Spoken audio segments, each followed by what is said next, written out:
এখানে বক্তব্য রেখে গেছেন, ইন্ডিয়াতে রয়েছেন সালাউদ্দিন সাহেব।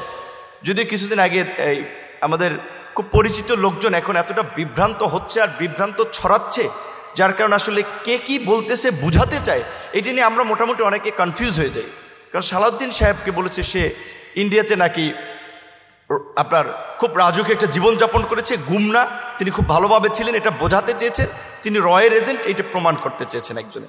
তো এই জুলাইয়ের এই কথাটা বলছে এই কারণে, যখন এইভাবে বিভিন্ন মানুষকে চরিত্র হনন করা হয় বা আমাদেরকে বিভ্রান্ত করা হয়, সেই কারণে এই কথাটা বলা প্রয়োজন।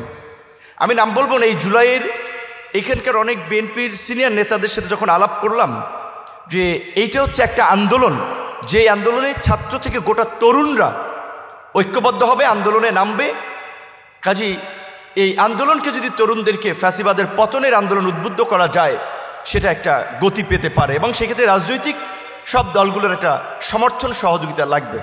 তো অনেকে বলছিলেন যে সে সময় যে মাত্রই আপনাদের 24-এর নির্বাচনের পরে বিএনপির সব শীর্ষ নেতাদেরকে প্রায় 32,000 বিএনপি জামাত সহ আনুষঙ্গিক আমাদের অনেককে গ্রেপ্তার করা হয়েছিল, মুক্ত হয়েছে, এইমাত্র অনেকে মুক্তি পেয়েছে। এখন আবার একটা আন্দোলনের জন্য কতটুকু প্রস্তুতি আছে, সেগুলো অ্যানালাইসিস করতে হবে।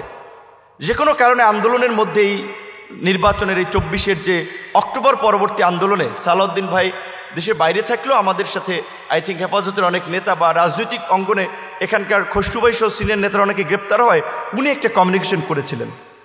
ওইখান থেকে ওনার সাথে একটা আমাদের সম্পৃক্ততা মনে হচ্ছে, লোকটা বিএনপির রাজনীতির মধ্যে মানে যারা একটু কি বলবেন গবেষণাধর্মী, জানে, বোঝে, পড়ে, শোনে, এরকম একটা মানুষ মনে হয়েছে। ওনার সাথে আমরা শেয়ার করলাম যে এই আন্দোলনটা আপনি চেয়ারম্যান সাহেবের সাথে আলাপ করেন, এখানে ছাত্রদের পাশে ছাত্র দলকে দাঁড়াতে হবে, আপনাদের সাথে শিবিরের যোগাযোগ আছে, জামাতের যোগাযোগ আছে, শিবিরকে এখানে বলেন, হেফাজতের নেতৃবৃন্দের সাথে আপনারা যোগাযোগ করেন। তো তিনি আমাদেরকে সহযোগিতা করেছেন, ছাত্রদেরকেও সহযোগিতা করেছেন, তাদের সাথে ডাইরেক্ট যোগাযোগ আমরা করিয়ে দিয়েছি। এমনকি আমি যেদিন গ্রেপ্তার হই, এইখানে তো ইসলামাবাদী ভাই আছেন, রাতে আমার বাসায় গিয়েছিলেন মাওলানা শরীফ যাত্রাবাড়ির, তিনি ওই 19-এর ওই বিভীষিকার এই যে চতুর্দিকে গুলি চলতেছে, তিনি আমার বাসায় গিয়েছিলেন। কারণ আমি তাকে বলছিলাম আমার যাওয়াটা এখন একটু বিপজ্জনক, আপনি আসেন, কোন জায়গা থেকে গুলি পড়ে কি বুঝতেছি না, আপনি আসেন। তো সে আমার বাসায় এসেছিল, তার ফোন দিয়া ইসলামাবাদী ভাইয়ের সাথে কথা হচ্ছে, ভাই আপনারা সিদ্ধান্ত নেন, সিনিয়রদের সাথে আলাপ করেন। মনির হোসেন কাসিমের সাথে আলাপ করেছিলাম।